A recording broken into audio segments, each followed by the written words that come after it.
personal care through prayer. Ephesians chapter 3, verses 14 hanggang 19, po text natin ay panalangin ni Pablo na nagsasabi dito, "For this reason, I kneel before the Father, from whom every family in heaven and on earth is named.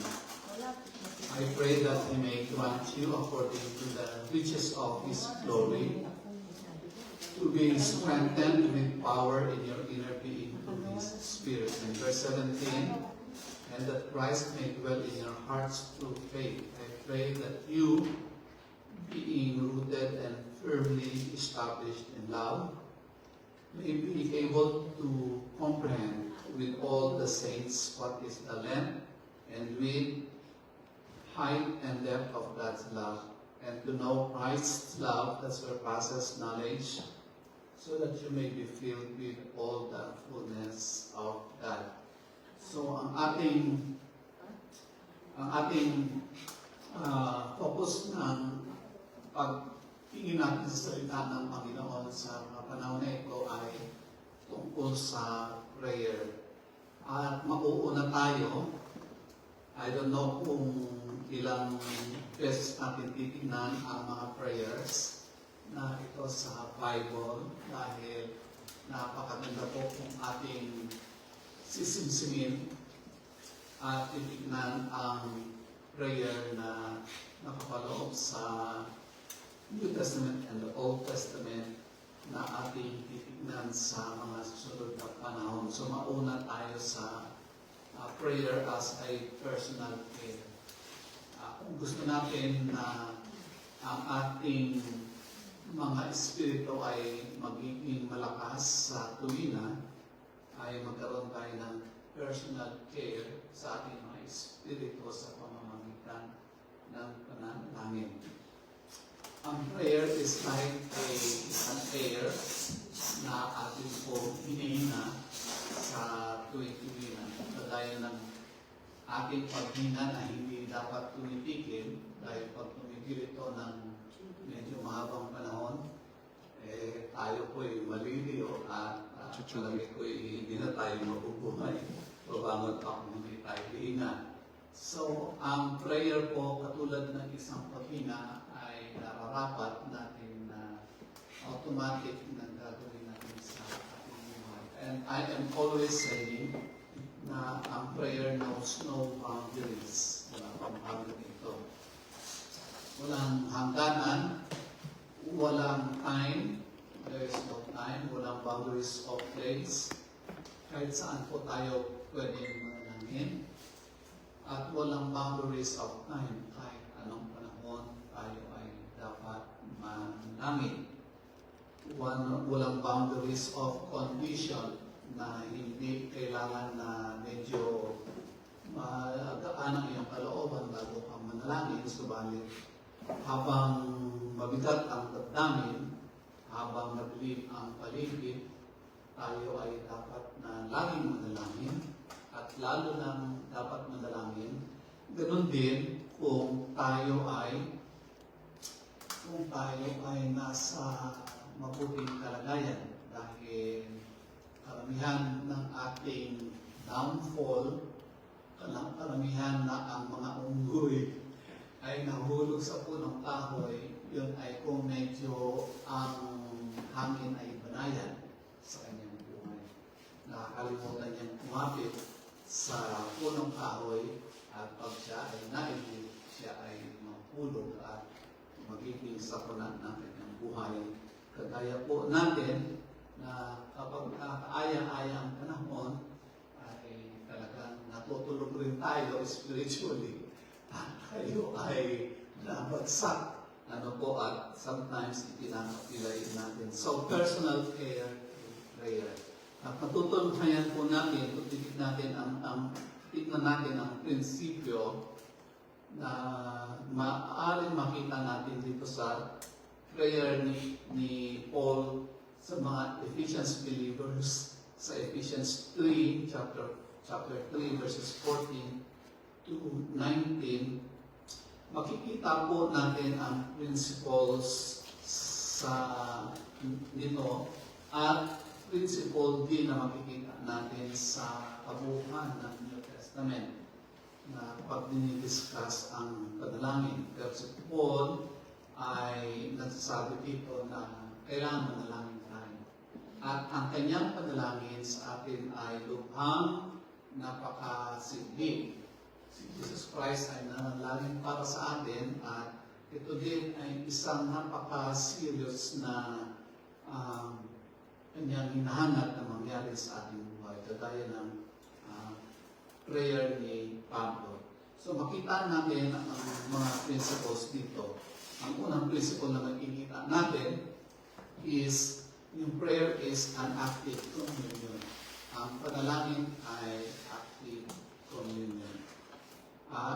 Not a set of letters and well-arranged words, beautifully crafted, to sound good in the ears of the hearers. Di ba meron tayong tinatawag na mga prayer books dati? Prayer books. So, kapag tayo manalangin, ang tawag doon liturgical book, yung mga nakasulat doon na ritual na gagawin, lahat ng mga ritual at saka lahat ng dapat idalangin. At binabanggit ang liturgical prayers na yun ay magiging makapangyarihan kapag inulit-ulit natin yung salita doon. Diba? Sa liturgical prayers. Minsan, ang liturgical prayers na yun ay lubhang napakaganda ng mga salita na sinasabi doon na minsan ay hindi pa natin na-encounter yung mga words na yun at doon natin malalaman ang mga prayers na yun. Pero sa kalaunan, sa kakaulit natin ng prayer na yun, ay nagkakaroon na, nawawala na ng meaning. Nawawala na yung essence of prayers. Kasi nandun na lang tayo sa, ang ating mata ay naka-focus doon sa pagbabasa. Ayun po. Yun ay passive na rendering of your prayers. Sasalita lang tayo, pero hindi natin intindihan. Minsan, hindi nasa loob, wala sa loob ang panalangin na yun. So, ang binabanggit ni Pablo dito sa kanyang panalangin, na tayong lahat ay matutong manalangin is that yung prayer is an active communion. It involves your heart, your mind, your faith, your spirit, and your life. Hindi yung passive. Ibig sabihin, ito ay hinihinga natin sa tuwi-tuwi na sa ating buhay. Pangalawang principles na maaaring natin makita ay prayer is an active participation. An active participation. Not a magical tool that a person passively sits mesmerized to all the rituals of a wizard anticipating for instant results such as signs or wonders and messages through gadgets such as crystal balls, tarot cards, palms, katulad ng liturgical prayer na yan. Minsan mayroong exorcism na prayer book na babasahin mo yung prayer na yun habang in-exorcise mo ang isang tao na inaakalang ito ay non-demon possessed. At dahil sa pagbabasa mo ng panalangin na yun, tumatalab ang panalangin. So yung words na yun ay tatalaban ang iyong panalangin. Para ano yan, ispesisa niyan pa rin siya, no? Hindi ang Diyos ang nakikinig sa iyong salita na mag-aaktan sa iyong panalangin, kundi yung words mismo na iyong sasabihin ay tatalab doon sa kung ano man ang nag-possess doon sa isang tao. So siya ay receiver lang of the miracle. Kung may miracle, siya ay receiver ng answer ng iyong dalangin o yung power ng isang tao na manalangin. So walang active participation ng isang tao. So pag bumalik siya, balik sa dating gawin, balik sa dating paniniwala, at walang nangyari na makatotohanan sa kanyang spiritual life, ang values ay hindi nag-upgrade, ang kanyang character ay hindi nabago, ang kanyang pananalig sa Diyos ay hindi lumalim. Dahil walang active participation. Ginawa lang ng isang tao ang kanyang maaaring paggaling. Prayer, according to Paul, is an active participation, participation ng isang tao, active anticipation ng isang nananalangin. Prayer is an active anticipation. It is not a wild assumption. O di kaya nagkahaka-haka tayo, o di kaya nagpipiling.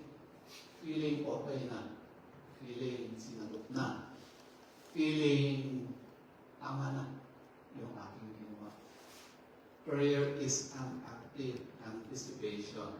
Katulad ng ginawa ni Habakkuk, sabi niya, mananalangin ako na ang Panginoon ay sumagot sa aking mga panalangin sa nakikita kong hindi tama na nangyayari sa aking bansa.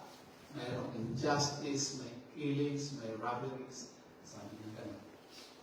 Pero sabi niya, sa kanyang pananalangin, ako ay pupunta sa tower and I will watch and see how the Lord is moving through the prayers that I have asked of Him. So, yung watching over the tower is anticipation. Hindi assumption. Hindi siya nag-assume. Tinignan ako ng Panginoon, sinagot na ako sa aking panalangin. But you have an active anticipation on what God will do doon sa iyong panalangin.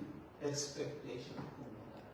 You expect sa Panginoon on the answer to the prayers that you have.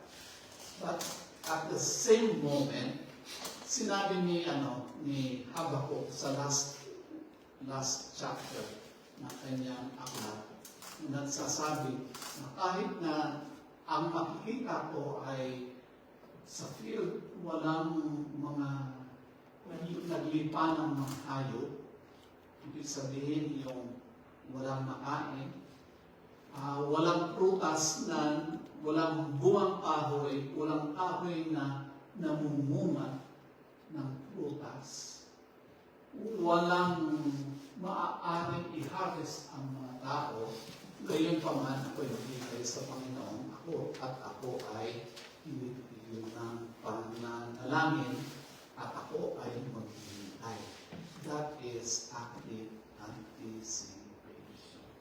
Hindi siya mawawalan ng pag-asa sa pagtingin o pananalangin sa Panginoon.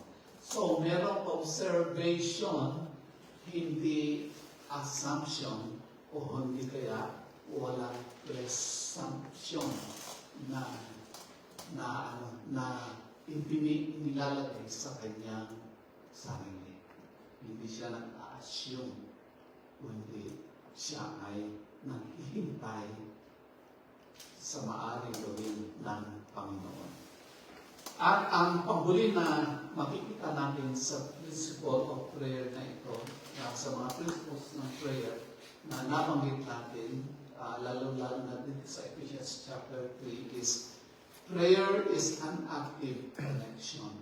An active connection. Not a cold instrument exploring dark, unknown, and unsure domain. It is an active connection. Kasi, active connection. Kasi, Christ is alive and sure hope of every Christian. Si Christ ay buhay. Hindi tayo nananalangin sa wala. Basta nanalangin. Hindi ganoon ang ating pananalangin. Tayo ay nananalangin na may person na pinapanalingan, tinutuon ang ating pag-asa doon sa tao na yan, sa person na yan, brother, at ang tao na yan o ang person na yan ay si Christ, who is alive and a sure hope of every one of us. Christ's connection to His followers is live. Okay? Yung connection ni Christ sa bawat isa sa atin ay live. Hindi po recorded. Facebook hindi Live. recorded, Facebook hindi Live. replayed. It is live Facebook Live. 24/7, 365 to 366 days a year without lifetime limit. No? Without limit. Yung kanyang live connection para sa mga followers. Bakit hindi ano yun yung hindi connected, ang believers is connected live 24/7, 365 days kay Christ. Kasi hindi naman talaga tayo ganun. Di ba? Sometimes napuputol yung ating connection sa Kanya. But for sure, Christ is life. Bubuksan natin yung ating gadget ng pananalangin na tutunghayan natin at ating mararanasan ang Christ na ating ginagawaran ng pananalangin. So, sa ganito, let's break down the 4 specific prayers and explore how applying these prayers to our personal lives can bring benefits. No, yung panalangin ni Pablo, titignan natin at kung ano ang naidudulot sa atin ng panalangin na iyon na binanggit ni Pablo para sa ating mga personal na mga buhay at kung ano ang mga benepisyo maaari natin makuha, maaari natin mamagin kung ito ay ating gagawin. Bakit gagawin? Kasi panalangin ngayon bakit gagawin? Kasi sabi lang natin kanina, it is an active participation natin. Okay? So if it is an active participation, ang panalangin ni Pablo dito is that it will happen in our life by actively participating in the kind of yung mga binanggit ni Pablo na mga prayer. Unang prayer, eto. That we may have inner strength through the Spirit of the Lord. Okay? Prayer number 1. Inner strength through the Spirit. Ephesians chapter 3, verse 16. Anong sabi niya? Sa verse 16, sabi niya, I pray that out of His glorious riches, He may strengthen you with power through His Spirit in your inner being. Now, hindi yan magic, ano? Hindi yan mangyayari dahil enforced by the magic spell of Paul. Parang sinabi niya, nagsalita siya, no? Mangyayari siya. Mangyayari. Pero sabi niya, magkaroon tayo ng inner strength through the Spirit. Now, kung ating i-apply ito sa buhay natin, embrace the reality of your spiritual poverty and dependence on God. You depend on Him. Now, maaari tayong mag-depend sa kayamanan ng mundo. Ulitin natin, ano? Lagi natin natapik na nagbibigyan ng tiin yung world. Lagi natin nasasabi na we cannot bank on, we cannot depend on the riches of this world, but we have to depend on God. At dahil sa dependent tayo sa Panginoon, then we have a sure foundation ng ating buhay. That everything may crumble, but the Lord will not. He is unfazed. Kung titignan natin si Isaiah chapter 6, si Isaiah, nakita niya ang Panginoon na nakaupo sa trono is unfazed by the world affairs. Unfazed by the world. Hindi siya na dinistorbo sa world affairs. Pero He just looks at you and cares about you. Hindi niya alintana yung maaring mangyari sa mundo, pero He cares about you. Hindi siya troubled sa maaring mangyari sa mundo. Hindi siya naapektuhan sa pangyayari sa mundo, pero apektado siya sa maaaring mangyari sa iyo. So, ang kanyang focus and attention is tinanong ng Panginoon si Jeremiah. Sabi niya, nandiyan ang whirlwind. Where am I? Am I at the whirlwind? Ang sabi ng Panginoon, sabi ni Jeremiah, sabi niya, no Lord, I cannot see you. Am I at the store? Sabi ni Jeremiah, Lord, I do not see you. Am I at the falling rocks? Ang sabi ni Jeremiah, I do not see you here. Anong hindi niya nakikita? Ang ibig sabihin, hindi niya nakikita na ang Panginoon ay apektado sa maaaring mangyari sa mundo. So, embrace the reality of your spiritual poverty and dependence on God's riches. Now, spiritual poverty, isa sa mga tampok na prayer ng Panginoon, no? Sabi niya, sa Lord's Prayer, give us this day our daily bread. Give us this day our daily bread. Hindi niya sinabi na give us our 1 year's salary. 1 year's bread.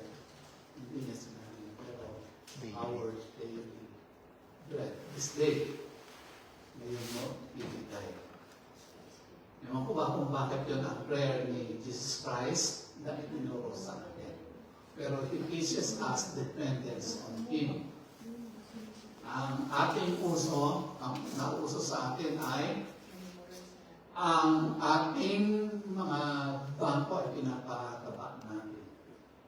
So yun ang ating fight sa mundo, no? Yan ang kuha natin. Yan ang ating fighting, everyday fighting natin. At kapag nawalan tayo ng trabaho, ang iniisip natin na wala na akong maaaring gastusin para bukas. And it's true, no? Kasi money matters, di ba? Kung walang pera, ang hirap kumilos. Kung walang pera, wala kang kaibigan. Walang magpapautang sa'yo. Pero pag mayaman ka, Marami kang relatives. Sa mayaman, maraming utangin mo ito. Bakit? Bigla, balik ka nila. Napautang yung may pera, pero yung walang pera ay hindi makakita. Hindi magtitiwala sa'yo. Yung mga ang masama doon, ikaw naman ay aabusuhin. No? Aabusuhin ka. Kapag ikaw ay walang pera, maaari kang abusuhin. Abusuhin ka sa iyong aabusuhin ka ng mga loan shops, ano? Yung loan shop, magpapautang sa'yo, GB Bank. pero lalo kang mapapautang sa Utang. ano? Iba yung mga farmers sa atin sa mga mundo. Bakit sila naging mahirap? Kasi ang mga nagpapahiram ng mga halimbawa ng mga fertilizer, ang mahal-mahal ng fertilizer, pero ipapautang nila yun kung walang pera si farmer. Sabi niya, wala akong pera. So, magpapautang. Ngayon, magpapautang sila ng sako-sako ng fertilizer. Pagka-harvest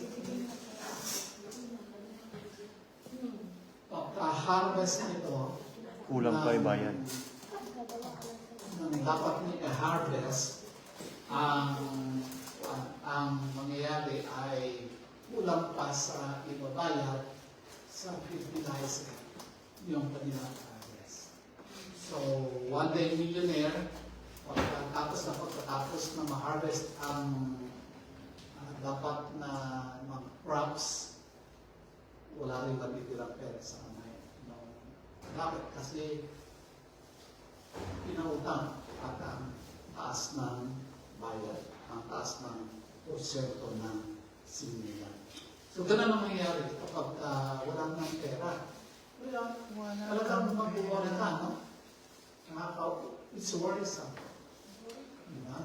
Yung kapag ganun ang maaaring mangyari sa buhay natin.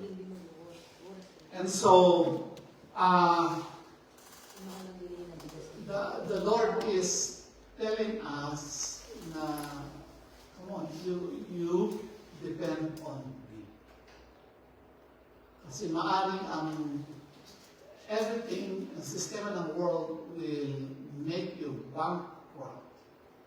But with the Lord, palagay ko hindi ka maaaring because God is going to help you sa iyong buhay. He is going to give you strength.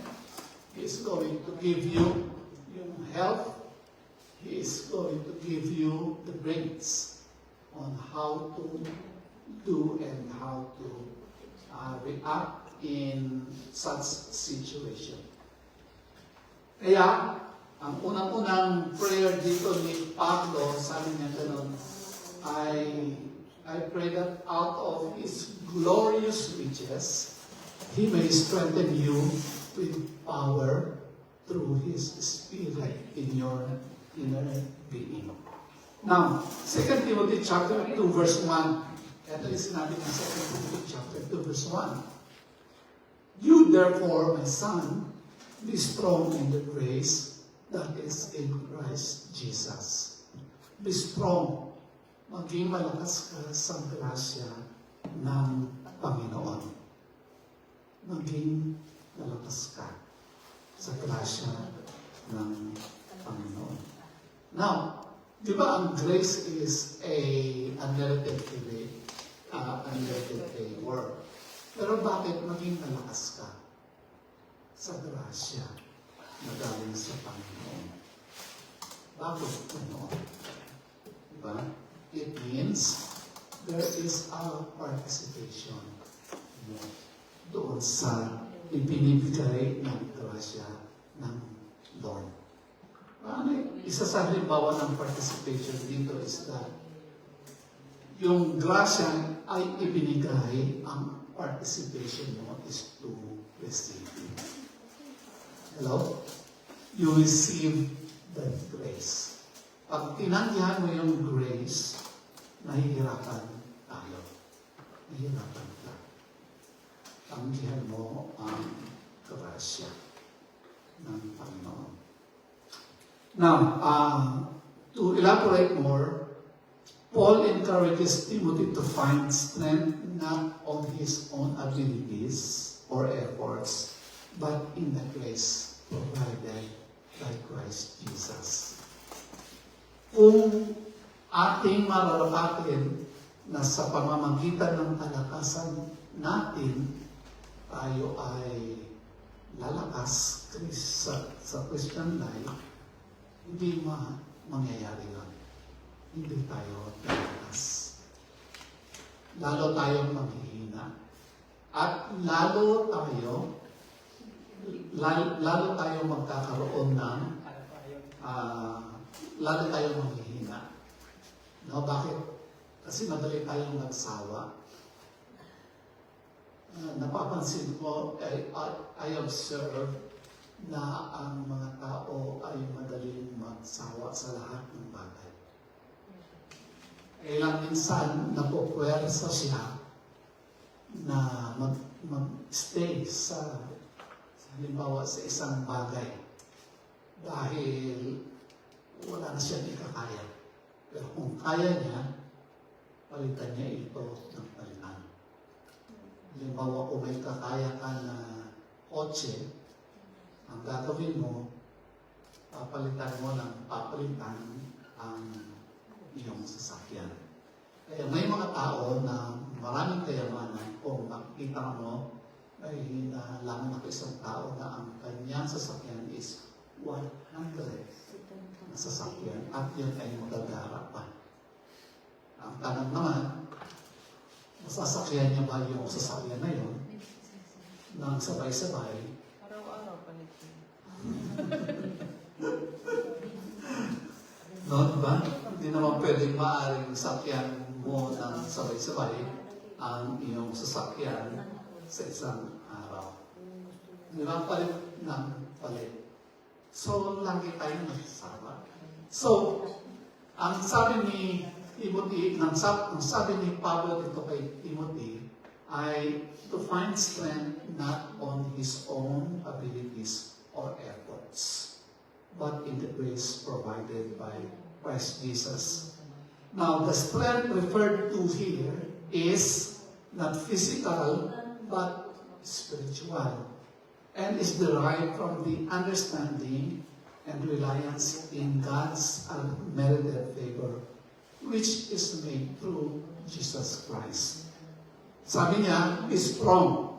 Yung word na yon na sa 2 Timothy chapter 2 verse 1, sabi niya, be strong in the Lord. Now, be strong. This implies a continuous action. Be strong in the Lord. Be strong. Continuous action yan. Hindi passive. Isang bata, kapag hindi mo siya i-encourage na maglakad, maaaring magiging late ang kanyang maglakad o kaya magiging lampas siya. Kapag natuto siyang maglakad late in his life. Totoo yan. Kahit sa pananalita. Kapag hindi tinuruan ang bata, yung baby, na magsalita, aabutin ng 7 taon, 8 taon, hindi siya magiging marunong na magsalita. Totoo ba yan? Oo. Sapagkat, na-observe namin sa isang bata sa Pilipinas na laging umiiwan ng kanyang ina. Dahil si ina, kung saan nagpupunta, single mother. Saan siya nagpupunta? Saan? At ang kasama niya ay pigeon. Yung kalapati. Yung kalapati, siyempre humuni, magkasama silang dalawa. Ang natutunan ng bata na salita ay huni ng kalapati. Pag umiyak siya, ang iyak niya ay iyak ng kalapati. Pag tumawa siya, ang tawa niya ay tawa ng kalapati. Ilang taon nangyari yun? Bakit niya natutong magsalita ng salita ng tao? Probably, he was already 8 years old. Hello? Ayaw sa'yo ko pala. Pag-uwi kalapati ba? Now, pag sabi ni Pablo, be strong in the Lord, ibig sabihin, huwag tayo maging katulad ng isang bata na ang ating natutunan na lingwahe ay lingwahe ng kalapati. ng matagal na panahon. Be strong. Be strong in His grace. Ha? Hello? 2 Timothy chapter 2 verse 1, You therefore, my son, be strong in the grace that is in Christ Jesus. Maaring hanggang ngayon yung prayers natin ay tunog kalapati pa rin.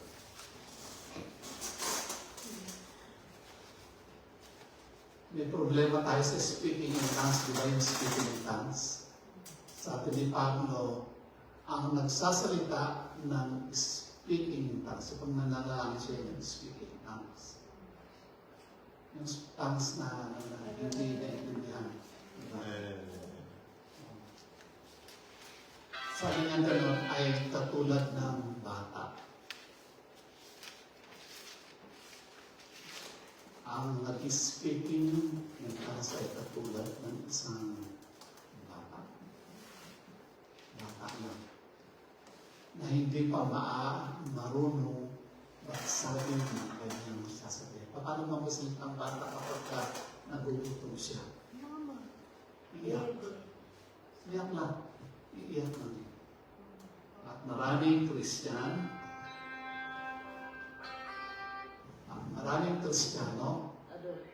ang katulad ng isang bata na hindi pa marunong magsalita. Paano tayo sa prayer natin? Baka mamaya hindi pa tayo marunong magsalita sa ating mga prayers. Katulad tayo ng bata na hindi marunong magsalita. One time, sinabi rin ni Pablo na meron tayong mga inner cravings, inner desires, inner prayers na ating mga puso na hindi natin kayang sabihin. Ang sabi ng Panginoon, ang banal na Espiritu siya ang nagsasalita, nag-interpret na yon ng ating saloobin doon sa Ama. Ang Panginoon, ang banal na Espiritu Santo ang siyang nagdadala sa ating mga panalangin. So 2 Timothy, sabi niya, be strong in the grace that is in Christ Jesus our Lord. Yung grasya ng Lord, magiging malakas tayo. Ano yung grasya niya? Ulitin natin. Unmerited favor. Pero sabi niya, be strong. It is continuous action. Hindi yung bukas, ikaw ay nakalupay-pay na sa grasya ng Panginoon. Ngayon, okay ka sa grasya ng Lord, okay yung feeling, later on, hindi ka na ulit okay sa feeling mo doon sa grasya ng Lord. Sabi niya, be strong in the grace of God. Now, be strong in the grace that is in Christ Jesus. The emphasis is on the source of strength. Grace found in Jesus Christ. It's a reminder that our strength and ability to live a Christian life comes from the unearned and undeserved favor extended to us through Jesus Christ. Bakit tayo magpupursige doon sa unmerited favor ng Diyos? Why do we have to strive for the grace of God to continue on? Kasi in the first place, hindi naman tayo dapat tanggapin ng Lord. Diba? Hindi tayo karapat-dapat sa Kanya. Pero dahil sa unmerited favor na yun, paglapit natin sa Kanya, sabi niya, huwag ka nang mahiya. Sa word ng Hebrew, huwag ka nang matakot. But with boldness and courage, go into the throne of God. Huwag ka nang mahiya. Huwag ka nang matakot. Kay James, huwag mag-alinlangan. Huwag ka nang kinalangan. Kapag ka ikaw ay humingi sa Lord, ask with faith. Huwag mo nagdalawang isip kapag ikaw ay may hiningi sa Panginoon. And do not let Him doubt. Huwag ka daw mag-alinlangan sa Diyos. And so, yung mga sinasabi ng mga writers of the Bible sa pananalangin natin, sabi niya na lang, it is by God's grace. Dahil sa God's grace na yun, hindi naman tayo karapat-dapat, pero you may come boldly to Christ Jesus. We come without shame in Christ Jesus. We come without doubting in Christ Jesus. That we should come with faith in the Lord in our prayers. When we pray, go with God's grace.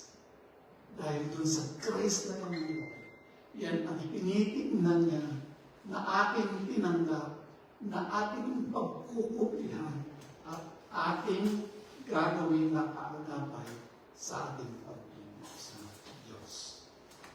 Be strong. Makikita rin natin sa 2 Timothy chapter 2 verse 1 ito, yung dependence on God's grace for strength. Dependence on God's strength on God's grace for strength. It's a call to recognize that our ability to live victoriously and serve effectively comes from God's grace, not on our own effort. Magsasawa ka. No? Minsan, mayroon tayong tinatawag na nagkakaroon ng panlalamig ang isang Christian na nagsiserve lang sa Panginoon. Nagsiserve siya. Pero parang biglang nanlamig. Parang walang buhay. Backsliding.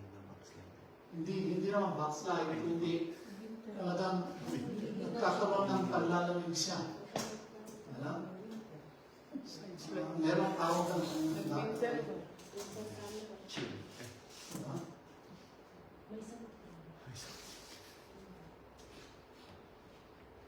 Kung doon tayo mag-defense strength natin, magkakaroon talaga tayo ng panlalamig. Kasi effort natin. Pero kung makikita natin yung God's grace, yung grasya ng Lord, hindi naman ako karapat-dapat eh. Pero tinatanggap ng Panginoon ang lahat ko sa Kanya. Bakit hindi tayo? There is no reason na hindi tayo nanapit. Kasi tayo ay Kanyang tinatanggap. Empowerment for Christian living. No, sa 2 Timothy chapter 2 verse 1, pinabanggit ang empowerment for Christian living. As believers, we are not to let navigate life challenges on our own. This verse encourages us to draw the natural strength provided by God's grace, which empowers us to live according to His will. Tapos, countering self-reliance. Yung exhortation ito opposes any reliance on human strength alone.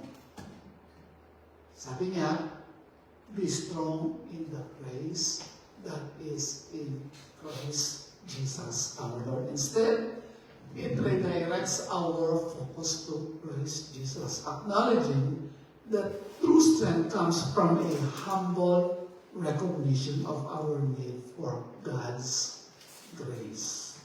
In essence, yung 2 Timothy chapter 2 verse 1 is a call to all believers, like Timothy, to find their strength. Yung resilience, ang ibig sabihin yung pagpapatuloy. Kahit na mahirap ang buhay, magpatuloy tayo sa Diyos.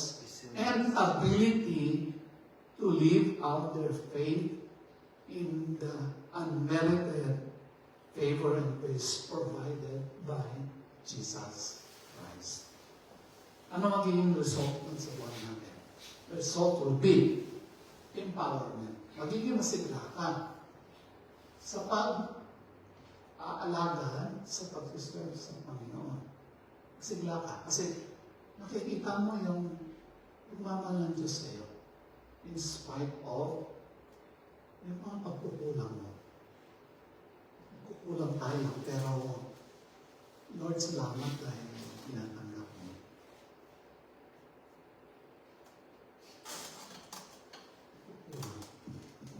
Kahit na hindi perfect yung ating performance, hindi tinitignan yung ng Panginoon ang perfect performance, pero He looks at the perfect heart. Because when your heart is perfect before the Lord, you strive for perfection. Hello? Hello? Diba sa mga trabaho nyo, you are expected to make it perfect. Pag hindi ka perfect, ano marinig mo dyan? Overtime ba? Yeah. Kadunggo ka. Sakto lang, naman perfect. Perfect Ano? ano? El Chari. El Motica. So may empowerment tayo sa Panginoon. Now, experience a renewed sense of strength to face trials. Empowerment natin yan ng Panginoon sa atin. So ano man ang mangyari, you don't care anymore. No? Do you still care after knowing the Lord Christ in your life? Do you still care doon sa mga little things na nangyayari that would affect you for sure? Hindi ka na ganun ka-affectado because you know God is going to be with you. Hello? Dahil alam mo, ang Panginoon will take care of you no matter what. Kaya bumagyo man ang paligid, you don't care. Nandun ka sa loob ng bahay mo, and you are still before the Lord. Okay? Tapos sa resilience. Ito yung matibay ka na. Ibig sabihin matibay ka. No? Develop the ability to withstand life's difficulties with grace and perseverance. Nakapag-is ka, nakatapang siya. Ang resulta ng iyong dependence on the Lord. So, first na makikita natin, sabi niya, inner strength through the Spirit that is in Christ Jesus, or from the Lord Jesus Christ Himself. Okay, pangalawang prayer ni Pope Pablo. Una, inner strength. Pangalawang prayer ni Pablo para sa ating mga Christians. O di kaya, specifically, sa mga taga-Ephesians. Pero, prayer din ito ni Pablo para sa ating mga Kristiyano ngayon. No? Christ's indwelling love. Yung prayer niya. Paano niya sinabi yun? So that Christ may dwell in your hearts through faith. Ang pananatili ng Panginoon sa inyong mga puso sa pamamagitan ng pananampalataya. May nagtanong nito, totoo ba na kailangan papasokin si Christ sa puso? Paano mo papapasokin yun? Napakalaki ni Christ. That is a street philosophy doon sa mga debate. Okay? Pero wala pa nun sa Bible na papapasokin si Christ. Meron. Ito makita natin, Ephesians chapter 3, verse 17. So that Christ may dwell in your hearts through faith. Ang tanong, si Kristo ba ay nasa iyong puso na? Yan. Tinanggap na ba siya sa iyong buhay?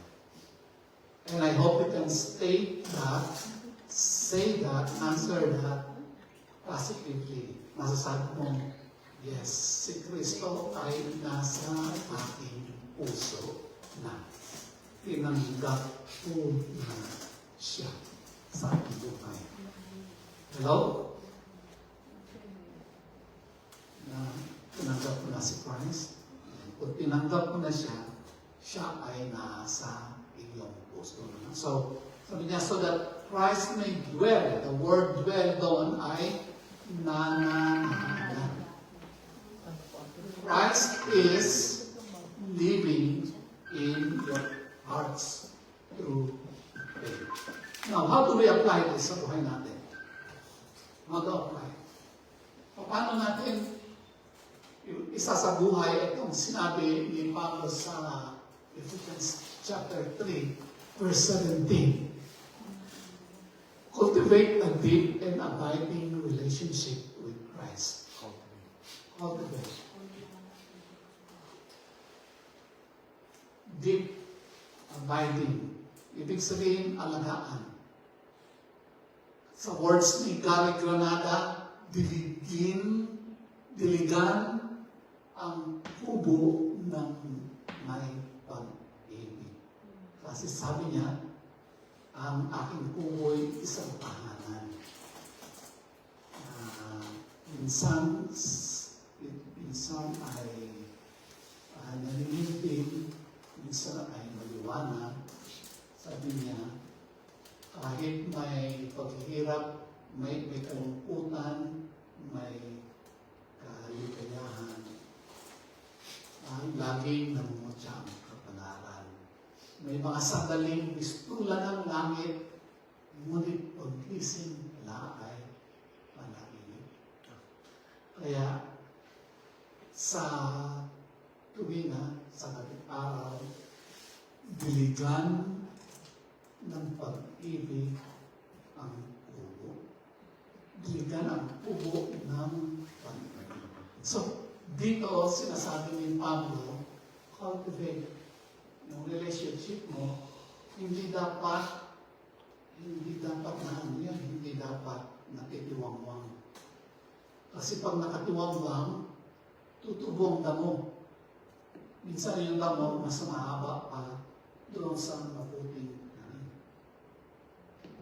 Makakalimutan natin ang pag-ibig ng Diyos sa buhay. Maraming damo ang nais umagaw sa buhay po natin.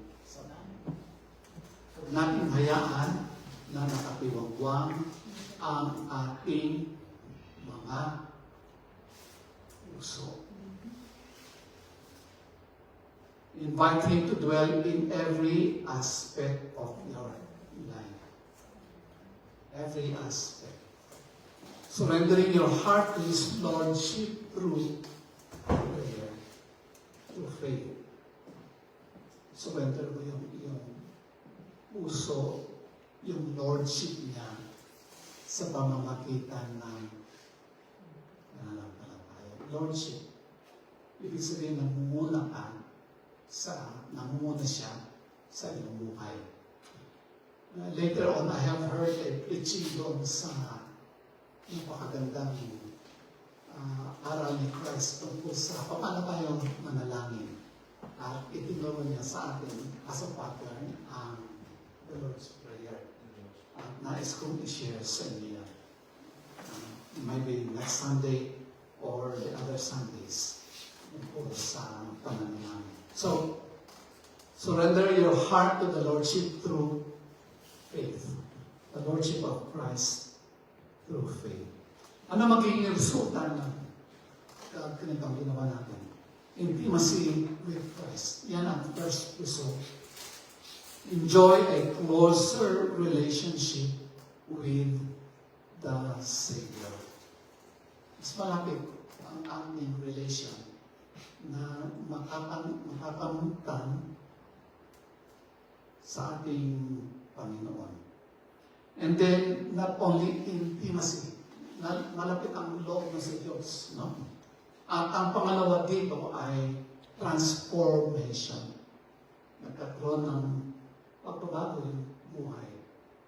Witness a gradual conforming of your heart and actions to reflect Christ's love.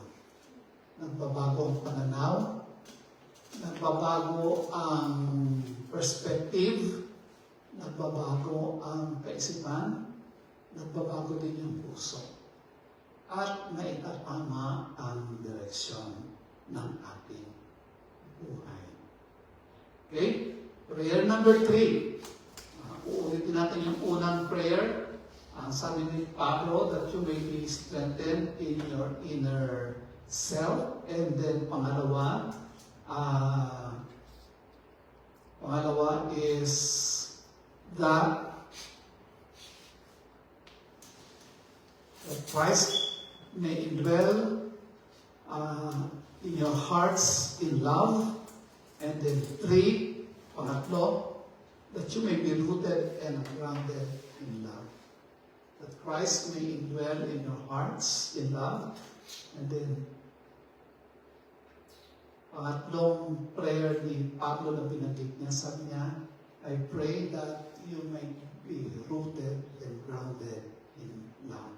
Ibig sabihin, yung iyong buhay na religion is not only a religion, but ang ugat noon ay pag-ibig mo sa Panginoon. Ephesians chapter 3 verse 17b. And I pray that you being rooted and established in love. Now, how do we apply that in your life, in our lives? Ground your identity and purpose in the unchanging love of God. Ground. Ibig sabihin, ground, yung nakaturok yun. Ang iyong buhay nakaturok, naka-establish yung identity mo, naka-establish doon sa purpose and unchanging love of the Lord. The foundation of your thoughts, action, and relationship should be love. Foundation. Love mo sa Panginoon. No, it's not love to man. Kasi mahirap yan. Love to man. But love to God. Na lagi natin sinasabi na huwag tayong titingin sa tao. Sa ating pananampalataya, huwag natin titignan ang tao as a measurement on how we believe God. We cannot. Kasi pag titignan natin ang tao, maraming tao ang ministry, maraming pastors ang nakahulog. Maraming Christian elders, leaders, o di kaya yung mauna sa iyong mananampalataya. Maraming tao na ang buhay parang hindi mo nakikitaan ng perfectionism sa kanyang pananampalataya. They were always seen to be at fault. Huwag mo titignan yan. Kasi hindi ka lalago. Lagi kang madadapa. Ang pinakamasama, gagayahin mo yung buhay nila na hindi tama. Kasi nanalo siya na ginagawa ito. So, ang ginawa mo ay ginaya mo ang lifestyle nila. Hindi ang Panginoon yung lifestyle niya. Huwag natin gagayahin yun. May mga members ng mga churches, ang kanilang temptation is doon nga sa isang church na itong ginagawa nila. Sa gagawin din natin. Kasi ginagawa nila, dapat gagawin natin. Hindi ito pwede. Yung ganun ang lifestyle. Ang lifestyle mo sa Panginoon ay manggagaling sa Diyos lamang. Lahat tayo, ang ating attention ay nakapaloob sa Panginoon. Kung ang sinabi ng Lord, yun ang ating sa gagawin. Sapagkat kung ang ating pagbabasihan ay ang action ng isang tao, na kahit na ito ay hindi naaangkop sa salita ng Panginoon, talagang hindi magiging ugma ang ating pamumuhay Kristiyano. Kaya sabi ni Pablo dito, let your life be rooted and grounded in love sa Panginoon. Unang-una sa Lord. Establish na ito in love. Pag mahal mo ang Panginoon, pag mahal mo ang Lord, hindi kailangan ng pastor sabihin sa iyo na magsimba tayo. Sabihin mo si pastor, ayun na, magsimba na tayo. Ikaw na yun. Mauna ka pa sa church. Mauna ka pa sa pastor. Ikaw pa magbubukas ng bitukan. Kumain ng uwi. No? Ikaw pa, lahat na i-analyze mo, yung serve mo, yung expression mo sa pagsaserve sa Panginoon, nandun. Hindi ka na yayayain. Ikaw na mismo. Dahil bakit? Kasi nandyan yung pagmamahal mo sa Diyos. And you're experiencing Him Kasama na. tunay na tunay ang iyong experience sa Panginoon. So it happened to me when I was very young sa Christian life. No? Ewan ko, nakukwento ko sa inyo lahat, pero to let you know na may trying times, marami yan, siguro ilang taon yun na trying times sa akin na ayaw na ako mapuntahin ng simbahan. Dahil every Sunday nagpupunta na ako ng church. So hindi na ako binibigyan ng pamasahe because I have to ride a bus in order to go to church. Pero walking distance siya, alam mo sa Manila, kahit na walking distance, yung sinasakay ko. Pero that one is talagang reasonable na kailangan sumakay. So hindi na ako binibigyan ng pamasahe. And then, gusto ko talaga mag-church. So ang ginagawa ko, umiisip lang ako ng mangga. Siguro yun ang ginawa na sa akin sa puso ko na maging mauwaw sa Kanya. So gigising ako ng maaga para lang makaabot doon sa 10 o'clock worship service doon sa Manila. So from Shaw Boulevard, lalakad ako ng Bigla. Hanggang marating ko yung church. Ewan ko siguro about 1 hour, 1.5 hours. Lakad pupunta at lakad pabalik. 1 hour, 1 hour.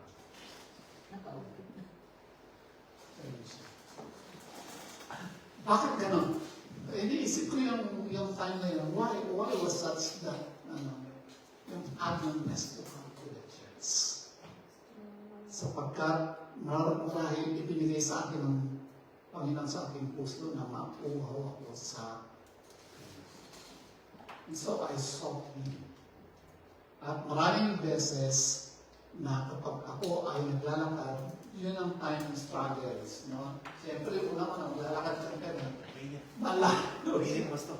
hindi ba yun? Maga yun. Maga. So, magkaibit ang so, lalakad ka ng gano'n. Yung struggle mo, takamat ka. Pero sige, usap na. Tapos papasok na naman yung how unworthy you are. Minsan yung bilang bata na yung mga kasalanan na nagawa. Sabi ko, Lord, ay ko naman ito. Yung nagiging moment of prayer time ko yung paglalakad. At pagbalik, naiisip ko yung mga napag-aralan, yung mga preaching ng pastor. Kung ano yung mga nangyari sa akin. So yun ang aking nasa isipan hanggang makarating ako doon sa bahay. And it was such a wonderful na experience sa akin. But nobody knew that. Hindi ko sinasabi yun. Naglalakad ako doon sa just me and my Lord. Alam ng mga nasa bahay, nagaling ako sa church. Ito na naman si Basta. Nasisira na yung ulit. Dito na si Praise the Lord. Nasisira na yung ulit. Si Praise the Lord. Dumating na si Praise the Lord. Maybe yung love na yan ay pinalakas sa akin, sa akin ng Panginoon, sa aking puso. ang resulta? Stability. You become stable sa iyong life. Because alam mo na nandiyan ang Lord, hindi ka pabago. Yung umpisa pa lang, parang pang shaky ka pa. Hindi ka pa masyadong sigurado. But later on, you become sure na nandiyan ang Lord. So you find security and stability in the unchanging love of God. Na ngayon natutunan ko sa aking age, sa aking Christian life, na ang Panginoon does not change. I may change, but God does not. Okay? Healthy relationships experience an improved relationship as you extend God's love to others. Hello? Ayan. Less palaaway ako. Laway pa rin, Pastor. At saka, mas diplomatic. Siguro dahil matanda na.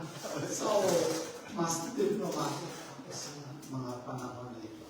Because I have learned the grace of the Lord always. Okay? Siguro, before 12:30 or after 12:30. Yung prayer number 4. Experiencing God's love beyond knowledge. So, to be, to have inner strength. And pangalawa, that Christ may dwell in our hearts with love. And then, pangatlo, rooted and grounded in love. Okay, number 4, prayer ni Pablo na mangyari sa ating buhay. Na ang prayer is also an active participation. Ulitin natin. Ulitin ko yan. Gusto ko i-emphasize yun. Yung prayer as an active participation. No? Hindi passive ang yung participation, but active participation. Because you also experience God's love beyond knowledge. Na-experience mo. Hindi ka passive, but you intimately experience God's love and loving Him. Diba? Although it is by God's grace. Paano naman God's grace yun that I will love Him? Kasi, tinatanggap niya yung pag-ibig mo, although we are not acceptable. We are not worthy. Tinatanggap niya. Eh, ikaw nga, umibig ka, mahirap ka, umibig ka na may anak. Tatanggap ka ba? Hindi. Sino ang magtatanggap lang? Ang tatanggap lang sa iyo ay ang Panginoon.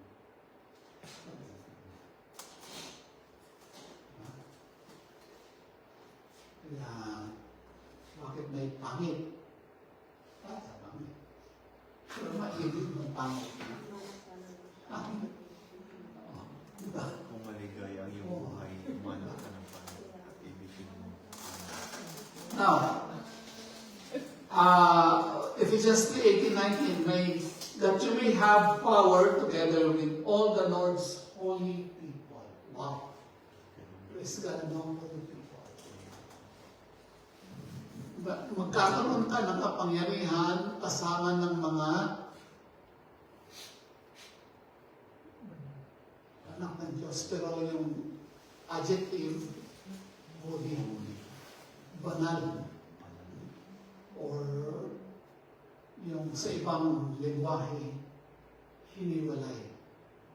Kasi ang word na holy is hiniwalay ng mga tao para sa Panginoon. Ang buhay nila ay para sa Diyos na kaya banal. Of course, dahil hiwalay ka, magiging dapat na sa Bisaya na salita, maputli. Bisaya yan, Ilonggo. Malinis. Diba? Ikaw ay malinis.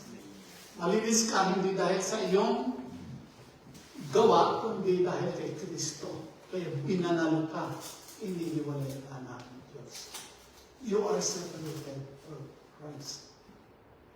Kaya ang buhay mo, hindi na para lang sa iyo. O di kaya kasama ng ibang tao. Iwalay ka. So kung maraming tao dyan, dumating ang Panginoon, okay, lahat ng nasa akin, hindi niya sasabihin, tumayo kayo. Hindi. Ang sasabihin niya, tatawagin niya. Anita, tatawagin niya. Ito pa yung lahat ng nasa akin. Sino yung nasa akin? Yan, si Mark, si Dara, si Pastor. Bakit pangalan pa sila? Wala. Wala ka hindi kita kilala.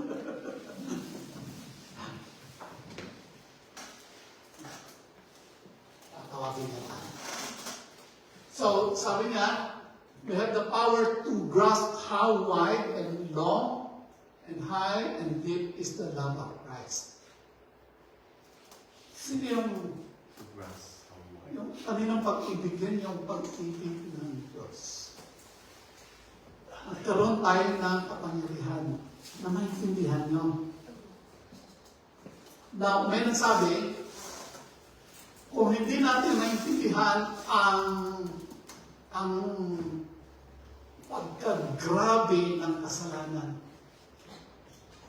Sa English, the gravity of sin, yung bigat ng kasalanan. Kung hindi natin maintindihan ang bigat ng ating kasalanan, hindi natin maintindihan ang pag-ibig ng Diyos. Kailangan maintindihan natin ang bigat ng ating kasalanan. Yung bigat ng ating kasalanan ay magdadala sa atin sa kapahamakan. Na tayong lahat ay dapat gawaran ng kamatayan, subalit sa pag-ibig ng Diyos, sa grasya niya, tayo ay binigay niya ng buhay. Ibinigay niya si Yesu Cristo para sa atin. Yung dugo niya ay ipinahid niya para sa atin. Tumulo yun para sa iyo at saka sa atin. So dapat malaman natin gaano kabigat ang pag-ibig ng Diyos. Kung titignan natin gaano kabigat ang ating kasalanan upang tayo ay patawagin, si Kristo ay namatay para sa atin. At malaman natin, to know this love that surpasses knowledge. Ibig sabihin, may active relationship. Active relation sa atin. Yung pag-ibig ng Diyos is not just a word or a picturesque imagination, pero nangyari sa ating buhay na experiencehan natin ang pag-ibig ng Diyos. That you may be filled to the measure of all the fullness of God. So how do we apply that sa buhay natin? Hide in your heart the love letter of the Lord. Hide. Ang ibig ko sabihin dito, yung salita ng Diyos sa araw-araw, meron tayong nakatango dyan na love letter niya. Ipalakalan natin sa ating sarili. I-recite natin yon. Yung salitang yon ng pag-ibig ng Diyos sa ating mga puso, sa ating sarili. May I ask you, ilang taong ka ng Christian, meron pa bang naitago na salita ng Diyos diyan sa iyong puso patungkol sa pag-ibig niya sa iyo? Hello? Meron ba? Alam natin, yan, 16. Diba? The Lord is my shepherd, I shall not want. He makes me to lie down in my green pasture. Ay, Ay, hindi pala yun. Something. Ano pala yun? Wow. Ibig sabihin, may natatago tayong maybe the verse doon sa puso natin. Ano? Hello? Meron ba? Meron ba? O, pag-uwi niyo sa bahay. Subukan niyo. Mag-search doon sa Bible. I-search niyo sa Bible yun, the love of Christ or love of God. At i-memorize siya. Memorize mo yan, ha? Hello? Hello? Hello, assignment niyo. Hello? Amen. Opo. Amen. Amen? Amen. I-recite mo yun araw-araw. I-recite mo yun kapag ikaw ay nag-work, nagtatrabaho. I-recite mo yun kapag ikaw ay nanghihinga. I-recite mo yun kapag kailangan mo. I-recite mo yun if you feel unloved. I-recite mo yun kapag may problema. Yung pag-ibig ng Diyos sa iyong buhay. Hide them in your heart. Now, in such a way that you don't recite this anymore because it is for you to recite to answer me. You know, because this is yours to keep. Yung salita ng Diyos na sabi, mahal ka niya. I remember, behold, what manner of love the Father has given to us, that we shall be called the sons of God. Amen? Hello? Hello? Amen? Go to your Bible this afternoon. Huwag mo na paabutin yung matutulog ka. This afternoon, you search in your Bible verse about, kahit na isang verse about God loving you, Christ loving you, and you memorize it so that you can recite it sa iyong sarili. So, hide in your heart the love letter of the Lord and then you recite them to yourself. Pangalawa, count the ways that God loved you every day. Diba, may song tayo, count your blessings, name them one by one. Now, why not count God's love for you and name them one by one every day? Kung paano kayo ibig ng Panginoon. And then, develop a deep understanding of the vastness of God's love. I-develop yung understanding mo. Paano pa ako inibig ng Diyos? Seek to know and experience His love in ways that surpass intellectual understanding. Ang ibig sabihin, you experience God's love. Dahil if you will experience God's love through His Word, mamamangha ka how God can love you so much, even up to this day. So, in summary, these results, applying these prayers from Ephesians 3:14 to 19 to your personal life can lead to a transformed inner strength. Lalakas ka sa inyong puso, no? Sa iyong espiritu. A deeper connection with Christ. And then also, a rootedness in love. And a profound understanding of God's boundless love. These results contribute to a life characterized by tiyaga, tibay, resilience, intimate fellowship with God, healthy relationships with others, and a sense of completeness